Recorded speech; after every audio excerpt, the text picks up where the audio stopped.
Tuhan itu ada. Dan banyak Tuhan tuh. Ada Hubal, ada Lata, ada Uzza, ada Manat dan sebagainya. Banyak Tuhan. Kita juga ada Tuhan Wiwitan, ada Tuhan segala macam, ada Tuhan api, ada Tuhan segala macam. Banyak. Jadi la ilaha illallah itu, la ilaha itu bukan meniadakan Tuhan. Iya, ada kok Tuhan, banyak ada. Jadi la ilaha bukan Tuhan. Begitu, ini kalimat ikhtisas atau adatul qasr, ini bahasa orang Indonesia yang tidak belajar al-qasr al-hasr ya. Jadi maksudnya begini, bahasa Indonesia Tuhan tuh hanya ini, itu bukan meniadakan Tuhan, tapi Tuhan yang seperti ini. Iya, Tuhan itu hanya Allah, gitu. Bukan, nggak ada urusan meniadakan gitu. La imra'atan ila anti gitu. Bukan meniadakan perempuan. Artinya perempuan mah banyak. Artinya perempuannya aku cinta itu gak ada lagi, hanya kamu gitu. Itu pengertiannya. Seperti la akulu ila ruzan. Itu bukan meniadakan makan. Bukan aku tidak makan, bukan. La akulu illa ruzan. Aku tidak makan kecuali nasi. Itu bukan meniadakan makan, bukan. Saya ingin mengatakan bahwa saya makannya hanya nasi aja. Iya. Karena memang tata bahasanya seperti itu ya, Bu ya. Non? Tata bahasanya kan seperti ya itulah. Jadi magza balaghi, namanya magza balaghinya itu tidak tersentuh dengan bahasa Indonesia ini. Dalam bahasa Indonesia dilarang masuk kecuali petugas. Nah, di pintu kan ada. Iya. Dilarang masuk petugas. Itu yang dilarang, bukan masuknya. Pintu ini khusus untuk petugas. Itu maksudnya. Gimana sih? Khusus banget. Ya, itu satu. Betul nggak? Iya. Buktinya ada orang masuk kok. Kok itu orang masuk? Itu petugas. Berarti bukan dilarang masuknya. Ini pintu khusus untuk masuknya petugas. Yeah. Kalau bukannya jangan gitu maksudnya. Tamu nggak boleh. Yeah. Yang tidak berkepentingan nggak boleh. Itu. Sekalipun menteri dia petugas bukannya nggak boleh. Tapi petugas masuk gitu. Yeah.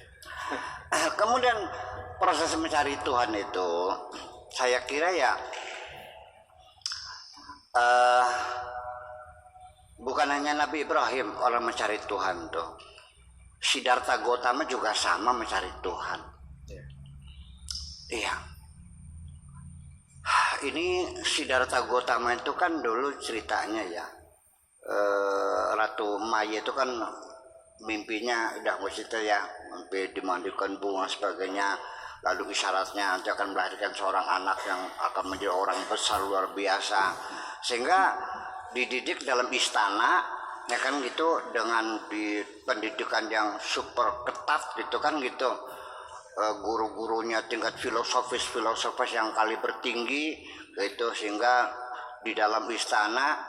Tapi dia kan sebagai manusia kan penasaran, pengen tahu itu di balik apa namanya tembok itu ada apa kan gitu. Dia mencuri-curi naik tangga. Di situ ada orang pengemis gembel gitu. Dia nanya, itu apa itu? Itu orang miskin. Kenapa miskin? Nggak bisa makan. Kenapa nggak bisa makan? Ya nggak ada uang. Ya kenapa punya uang? Dia bertanya, ya kalau begitu kenapa saya di sini enak makan? Di sana ada orang yang nggak makan. Terus nengok ke jendela lagi, itu ada orang bawa keranda apa itu? Oh, itu orang mati. Kenapa mati? Semua orangnya mati.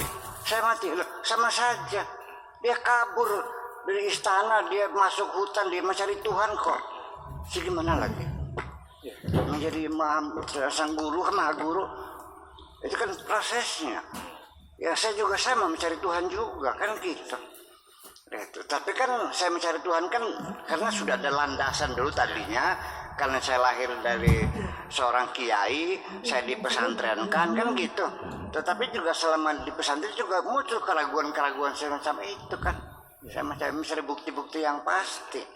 Jadi ya sama-sama pontang-pantingnya. Jadi itu nanti kan makanya ibadah haji itu muter-muter lari-lari sampai bercamping-camping kan gitu. Itu kan mungkin di Arafat itu mungkin Nabi Ibrahim lagi sedang menatap bulan purnama ini Tuhan dan sebagainya kan begitu. Iya. Nampak jelas. Iya, sampai godaan setan menggoda, datang menyerupai iblis, datang menyerupai malaikat ngaku Tuhan. Ahlaltu lakal muharramat, bahwa aku Tuhanmu, semua apa saja halal buat kamu. Iya kan, dia kan memberontak, masa Tuhan menghalalkan segala-galanya? Enggak mungkin, dilemparkan itu, akhirnya ada palang jumrah. Itu kan napak tilas semacam itu kan sampai sekarang dilestarikan, dan itu sebelum Nabi Muhammad lahir juga sudah ada tradisi semacam itu tuh.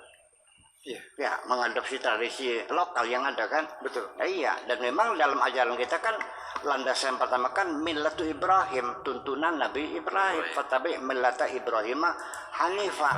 Hanifah itu bahasa Indonesia kecondongan ya. Hanif itu hunafa. Hanif itu mufrad, jamaknya hunafa. Itu orang-orang yang beragama monoteisme. Artinya agama yang bertuhan Esa. Iya. Iya, tapi mereka terkooptasi dengan budaya penyembahan berhala. Makanya ketika ditanya, kenapa kamu menyembah berhala? Qalu wa ma na'buduhum illa liyuqarribuna ilallahi zulfa. Kami tidak menyembah berhala, itu hanya sebagai mediator aja untuk mendekatkan diri dengan Tuhan kan semacam itu.